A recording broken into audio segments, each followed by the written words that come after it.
Hi, I'm Elizabeth, and today I want to talk about sleep routines.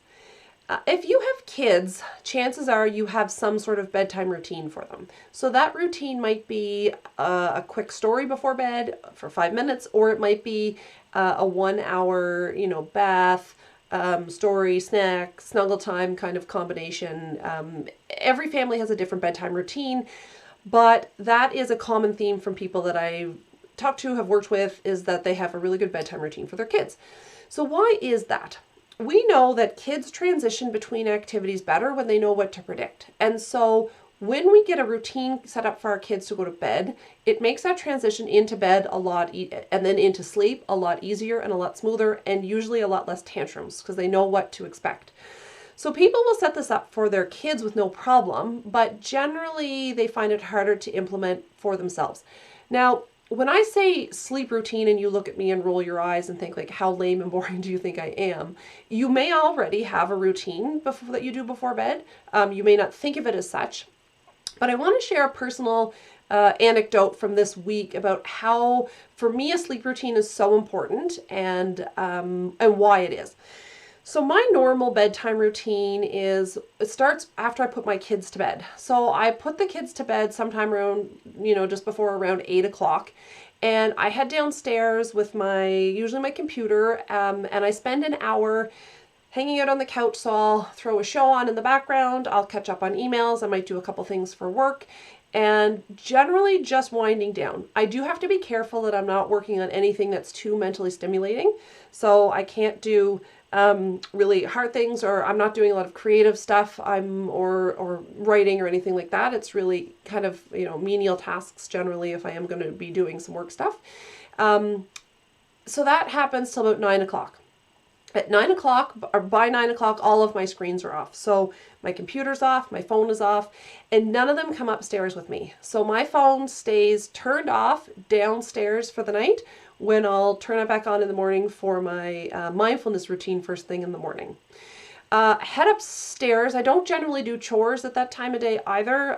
That's a pretty, easy thing to be like, oh, I'll just wrap up this.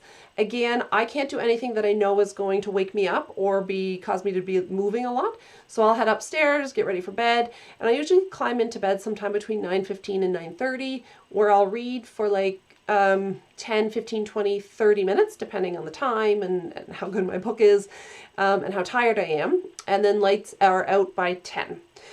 I generally don't have a problem falling asleep, some nights more than others, but usually that routine helps me fall asleep with no problem. But this week I had a day where I didn't follow that routine. So I ended up having to go into town to do some last minute Christmas shopping. And so instead of kind of hanging out and winding down on the couch, I was running around the stores. I was sweating because lugging stuff in my winter coat. I really felt like I was doing a workout. I was in the bright lights of the stores. I got home about 8:30, and by the time I kind of brought everything in and put stuff away, it was 9 o'clock.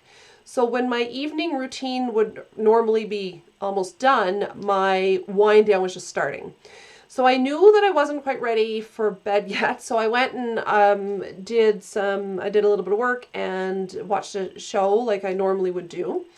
And by the time I got to bed that night, it was closer to 10. So I did read because I knew that's part of my routine, and that's an important part for me, is to read a little bit before bed. So I did that, and I turned my lights out by 10:15. So I knew that I wasn't tired enough to fall asleep, but the reason I turned them out then was because for me it's very important that I don't want to have lights in my eyes, definitely between 11 p.m. and, for me, 5 a.m. But actually I prefer to have no lights on my eyes by 10. So turn my lights out by 10:15, and sure enough, I was tossing and turning till about at least 12:30 that night.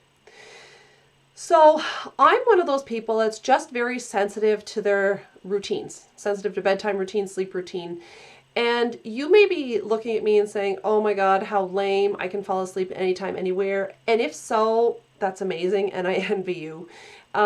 You may not need a sleep routine, or you may have age or lifestyle on your side. So I definitely slept better when I was younger. I'm in my late 30s now, and before I had kids, sleep was a lot easier for me. But if you're someone that has a hard time falling asleep and you don't currently have a sleep routine, I really suggest that you implement one. It can make a big difference. Again, it cues your body, it lets your body know that it's time to go to bed and that it's time to rest. And having those steps in place beforehand can make falling asleep so much easier. So what kind of things can you incorporate into your sleep routine? So you could do something like a bath or a hot shower or something relaxing like that. That can be part of a routine. A cup of a bedtime tea or a relaxing cup of tea can be helpful. Definitely doing something with lower lights is ideal. So like I was out in the bright in the store shopping, like that's a lot of light that you're going to be putting in your eyes late at night. Journaling can be really, really helpful too. So journaling at the end of the day can kind of help you get your thoughts about the day and your maybe things that are kind of you're thinking about or ruminating about down on paper, and that can really help clear your mind and help you fall asleep better. For me, exercise is not something I can do at the end of the day. So for some of you, it might be that you do a quick workout, or maybe do a quick workout or some stretching or something. Yoga is a bit different, right? So something relaxing like that can be really helpful. But for me, I can't do exercise late at night, but if I don't exercise during the day, I also won't sleep as well. So fitting in the exercise at some point during that day is really important for me. And really you want to keep a routine that you can do for most days, okay? So you don't need to go to bed at 9 o'clock every night like I do. And I certainly don't go Christmas shopping every day, but you want a routine that you can keep consistent most of the time, because that is how your body is going to learn that it's time for bed and it's time to go to sleep. So those are a few suggestions on ways that you can incorporate, or what sorts of things you can incorporate into a bedtime routine.